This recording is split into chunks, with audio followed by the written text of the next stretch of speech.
to talk about a topic today that needs to be talked about more than it's been talked about up till now. More than 40,000 cases of AIDS have been reported nationally. Almost 25,000 people have died. Some estimates now put the number of people already infected as high as 1.5 million. And it's not limited, as many of us think, to gay men and intravenous drug users. 7% of all AIDS patients today are women. Our guest today claims if your attitude is, "It can't happen to me," you could be making a fatal mistake. She has tested positive for ARC, or AIDS-related complex. Please welcome to our show, Mair.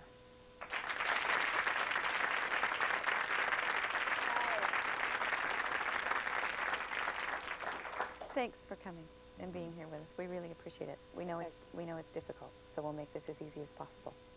Can you take us to, you have 2 children. Yes, I do. Right? Take us back to the period of time after your divorce and a period of time of dating. After my divorce, I probably dated as much as anybody does after a divorce, and I don't know. Meet anybody in particular that really struck you? Not early after my divorce, no. And later on? Later on, a couple years later. Tell us about him and that relationship. He was a janitor at a school, and he was kind of an average, I don't know, nice guy. Mm-hmm. He had been an ex-IV drug user who had been clean for 4 years when I met him. And you knew that at the time? Yes, I knew that. Bother you? Do you think about it? No. No, because I thought if he'd been clean for 4 years, that was just nothing but progress. And it takes a lot of courage and a lot of strength and a lot of character. I would suspect, Mair, that a lot of single people who are now dating as you were at the time, openly, would like to know what your thoughts might have been during that period of time about any sexually transmitted diseases and about safe sex. At that time, I didn't even think about it. It just didn't seem like a concern of mine, and I had never thought about herpes or gonorrhea or any other diseases. So with him in particular, you thought he was really on the mend, getting Yes. well. Mm-hmm. The 2 of you had an intimate relationship. Mm-hmm. From there, take us from there. We lived together for a while. We worked together. Broke off eventually after about 6 months. About 6 months. Mm-hmm. Actually, the first sign of trouble really came from your sister, when you spoke to her and she had become ill. Mm-hmm. What was happening to her? She had been having problems for about a year with just swollen lymph nodes that were unexplainable. And finally, after going back and forth to a couple of different doctors, she decided she had read something about lymph nodes being a sign of ARC, or a positive test. And so she asked her doctor to do a blood test for AIDS, and it came out positive. And she phoned you?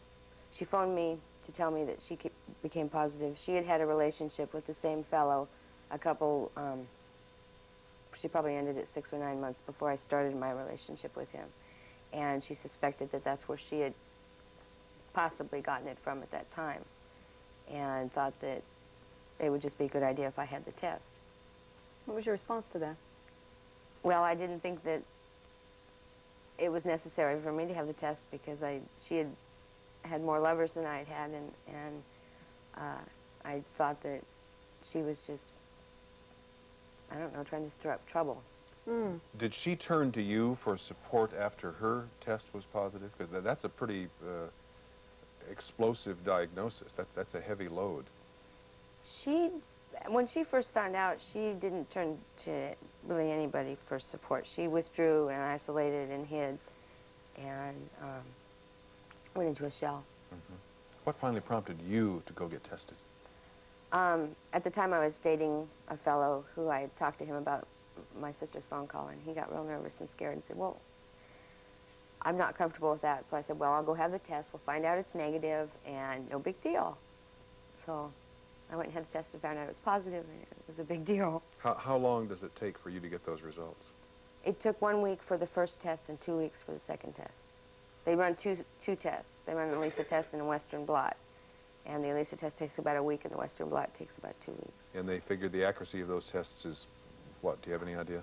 I don't know what the accuracy is, but I trust their results. First reaction? Fear, anger. Did you call the guy? No. No. Have you ever? Yeah, we're quite friendly. I just, at that time, still wasn't sure. He didn't test positive. He had had a test before I had left Texas. He had had a test in February. And he tested negative the first time. And he didn't go and have a second test until after Nancy and I became positive. Then he went and had another test, and it was positive. What do the doctors tell you, Mair, besides the test is positive? Do they take you beyond that? Do they say, here's what this means? They tell you what they know. They explain to you some things you can do, the cofactors involved, some things you can do to possibly keep your health better, keep your spirits better. Before they even let you take the test, where I went to be tested, they give you I must have had 45 minutes of preparing me for the results, positive or negative, giving me a really good, quick education on safe sex and things like that. They're extremely thorough. What were some of the things they told you would help maintain your health and your spirits? They told me that my diet should be less fatty, less cholesterol, low salt, just general Good. Exercise is important.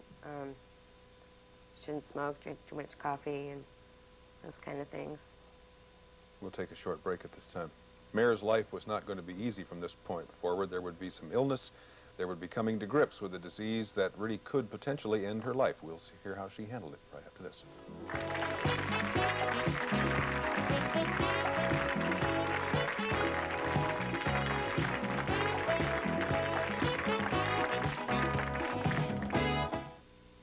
Year after year, more dentists recommend Crest than any other toothpaste. Show 'em your best. Ooh, yeah.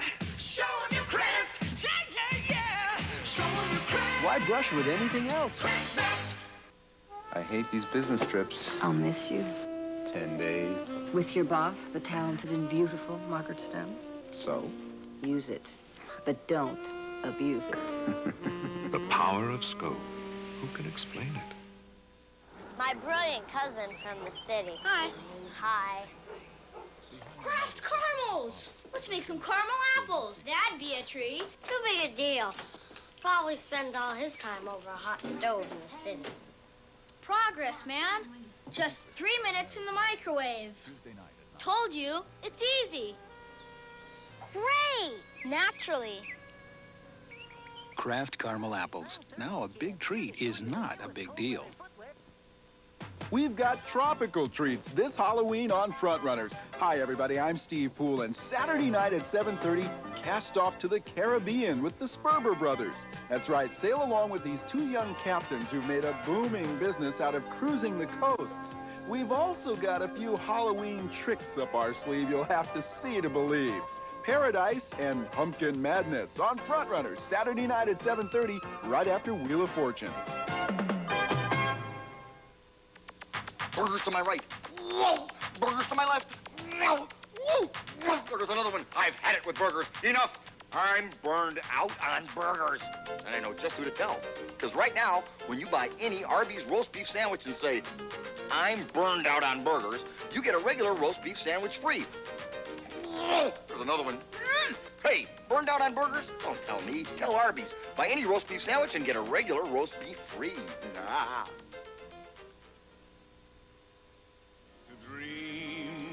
Next Tuesday, our special guest on Northwest Afternoon will be none other than Robert Goulet. He's in town starting in South Pacific, and on that day, we'll give away an all-expense paid trip for two to Tahiti. All you have to do to enter is get your entry blanks at any Biagio luggage store. We're also giving away opening night tickets from the same entry forms. Here's today's winner, Arlene Scherer of Seattle. Congratulations, Arlene. Now, get your entry form and you may win a trip to Tahiti. To love pure and chaste from afar, to try when your arms have been weary. Our guest today is Mair. She and her sister both contracted AIDS-related complex from the same man. You find out that the ARC test is positive. Any symptoms with it? You feeling great? Feeling poorly? I'm feeling real well at this point. When I first found out, I was having quite a few of the symptoms I'd suffered about of a flu that while I was having the flu, I guess because of the ARC, my immune system had some other things going on, but some of the things have gone into remission. The only things that I really have a bout with now are chronic sinus problems, and sometimes I have difficulty eating. How so? I just have a loss of appetite. I don't eat much. Any other infections or symptoms? No, not right now. You mentioned the word fear. Mm-hmm. Can you tell us about that? The fear I felt when I found out? Yeah. When I first found out, there were so many different statistics I had read that were validation for my fear. They didn't put a distinction between having a positive test, having ARC, and having full-blown AIDS in a lot of the articles I read. So the articles that would talk about people that contracted AIDS and a year and a half later died, I didn't know if they'd contracted a positive test or ARC or what their lifespan really was and if they made any changes, what their cofactors were. What is your understanding now of your own situation in testing positive for ARC? My understanding is that I can carry the disease as long as I don't get an opportunistic infection such as pneumocystic pneumonia, then I can stay healthy for a real long time. If I get an opportunistic infection, then that will change my diagnosis to full-blown AIDS. So as long as you can't stay away from opportunistic infection. They're in the air all the time. Sure. It's just a matter of how healthy my system is, how healthy I am mentally, how susceptible. Give us a little hint as to the timetable of all this. How long ago was the relationship? The relationship started last July and ended in December. And I found out about my diagnosis in May. Just this in May of this year. Mm-hmm. What kind of lifestyle changes, if any, have you had to make since the diagnosis in terms of work, stress, diet, those kinds of things? As far as diet, I'm working every day on trying to change what I eat. I drink too much milk. I should eat more white meat and white fish and healthier, low cholesterol type things. Work-wise, I quit my job shortly after I found out. When I found out, it put me under an amazing amount of stress, and my symptoms increased, and they suggested that I didn't work for a while. So I don't work right now, and I'm healthier. And the stress, I'm working on meditating, I'm working on breathing, I'm working on doing a couple of other things to try to keep stress down when I feel stressed. I'm thinking about your parents having not one child, but two with ARC. How are your parents doing? My parents are doing pretty well. I think that we talk about ARC, and we talk about how I'm doing, and we talk about how my sister's doing. But my parents don't express too well how they really feel, so I really don't know how they feel. They seem real strong, and they seem real optimistic, and they give me a lot of strength and a lot of hope. We're sitting here, Mair, talking about a disease that scares the hell out of most of us. And a lot of people watching you might be asking, why does she want to sit on a television show and talk about it? We're glad you're doing that, but you must have some reasons of your own. I do. My reasons are that I think that there's a lot of unnecessary fear. There's a lot of fear because of lack of knowledge. And I need for me to be able to share this so I can get it out of me and I'm not holding it in me. And if I can share it with somebody else, perhaps maybe help them, then I help myself at the same time. That's good. We'll take a pause. Now, Mair is currently involved in an intimate relationship with a man, even though she has ARC. We'll talk to her about that, and you will meet him and a health information specialist right after this.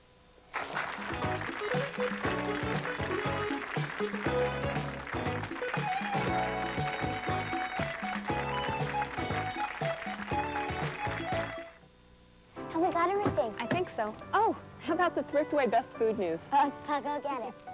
Thriftway Best Food News makes shopping so much easier.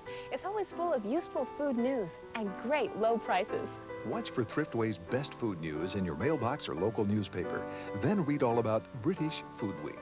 By exclusive arrangement with the Crown, Thriftway has specially priced a great selection of authentic English foods. Got it. Did we forget anything else? Now the classic taste of pancakes. Is so beat-boppin' fast to make. Kellogg's introduces Eggo microwave pancakes. Now Eggo gives you a light, fluffy orchestration of taste. It's just a rock and a roll. New Eggo microwave pancakes, part of this nutritious breakfast. New Eggo microwave pancakes, classical pancake taste. In rock and roll time.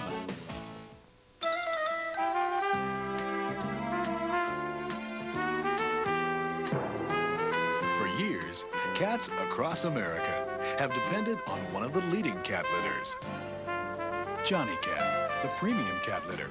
Johnny Cat eliminates odors on contact. Your cat depends on you, and you depend on Johnny Cat. So when Mother Nature calls, Johnny Cat and a little privacy is all any cat needs. Steve, I've gotten real crabby since I stopped playing football. Yeah? What happened, Sam? Dinner at Sea Galley. Eating all those great crab legs has given me moves I never had before. I could have been a legend. Steve, a half-pound of Alaskan snow crab legs, prime rib, a baked potato, a salad bar, all for only $7.99. Hey, prime rib and crab legs is a lot better than football food. And it's more filling. Tastes great. More filling. Tastes great. More. Highland High is going to dance the day away for MDA. The Decadance Marathon takes place this Saturday at Highland High School. Support our dancers and the Muscular Dystrophy Association with your donations. We are not facing the same kind of an explosion in the heterosexual population that we face in the homosexual population. But that is not an individual message. An individual message is you never know who your partner is, and therefore use the worst possible scenario. We've heard such a scenario today from our guest Mair, and you're involved in a relationship at the present time. A lot of people might say, oh, that's crazy. How do you respond? Some people do say it's crazy. I don't know how to answer that question. Well, obviously you had some fears going into another relationship about infecting anyone else, I would assume. Yes, I did have some fears. And I think as long as you're responsible about what you do, and you know what your options are and then you can be in low risk category. Especially at this time, I would assume the relationship is a very important one to you. It's very important. Let's meet him. Gary? All right. Since the question is out on the table that this is crazy, to have an intimate relationship when someone is carrying AIDS-related complex, you're the other half of this equation. How do you feel about it? I don't think it's any crazier than any other relationship. I think that, you know, we're two people, and we enjoy each other's company, and we enjoy each other as people, and with a disease that can be controlled. There are those who now are saying that there's no such thing as safe sex when it comes to AIDS, that there's no 100% guarantee. Are you afraid? No, I do not have any fear of it, whether I am exposed to AIDS or not. I think that our relationship is something very special to both of us. And I think that we both probably are maybe a little overprotective of the other person. Mair is really a neat person, and she needs to have, you know, people hold her, people accept her for what she is. Well said. And, thanks, Gary. People to love her. Is that crucial to your health, to be loved? Love is very crucial to health, yes. Could you do this alone? No. I don't think so. I think that without the love and support of family, friends, relationships, I don't think so. Let me ask you something quickly, Gary. If something happened to this relationship, and say the two of you broke up, and you were diagnosed with ARC, would you in turn have a relationship with someone else? That would depend on who the other person was. Like I say, I'm not in love with Mair because she has AIDS or ARC, or I don't have AIDS or ARC. It's the individual, and it can be, the relationships can be really neat relationships, and we do have a very nice relationship. Kathy Knowles is with us from the Health Information Network. She's project director there. Are these diseases, Kathy, now at the point where we are seeing them being spread in heterosexual relationships? Oh, absolutely. Absolutely. There has been an increase. Last year, when I was doing some work in terms of women and AIDS, the figures we were looking at nationwide were about 2,200 women. That figure is now up to 2,900. Is there such a thing as safe sex, Kath? I feel there is. I really do. And I think going from what the Surgeon General says, you know, you have choices. The choices are abstinence, monogamy with one partner, or if people are going to be having multiple partners, using condoms. I would like to add that condoms, while they don't entirely cover the basis, sometimes there is a problem with failure about 10% of the time. Oftentimes, if people are using condoms in conjunction with spermicides, that is a good backup, especially if the condom should fail, because the spermicide will kill the virus. Is it a backup? This is a fatal disease. Right. How much backup, is there such a thing? Well, I can point to the fact that there have been a couple of studies that were released last spring. It showed that education works, and talking about and actually using safer sex techniques, they've shown that they've been able to stop the virus in both the gay communities in San Francisco and Chicago. Let's take a phone call. Go ahead, you're on the air. My name is Robin, and I want to tell Pippi that I came home from East Texas because I missed her, and I am here for all the support that she needs, and I'll leave my number with her mom. All right. Hi, Robin. I think she's rather happy to hear that, Robin. She's my best friend. Oh, neat. She How came out lovely. from Texas. This Yeah. is great. This is We were not expecting that. I mean, that's the truth. Robin, We were thanks not. for your call. Nobody Very appreciates much. it more than Mair, I don't think. You bet. Bye-bye. How good a job, Kathy, are we doing educating and informing our young people who seem to be maybe at the highest risk in all of this? The efforts have been slow. They are improving. It's been a real problem because, as you probably are aware, there's been sort of a debate and battle going on between the Surgeon General and the Secretary of Education, Bennett. And frankly, I think we need to be very honest and very direct in terms of the messages that we give our young people. Studies show that teenagers are, between 50 and 70% of them are sexually active. What's that? Someone who knows. Would more information have prevented this? If you were better educated and understood what the risks were at the time? If I knew what I knew now, yes. Because you would have known that 4 Because years I would- clean off a IV drug user isn't necessarily safe. Yes. Thank you very much for being here and sharing your story. And Kathy, thank you for coming too. Thank you. Gary, we appreciate your comments as well. Very much. And we'll be right back after this break.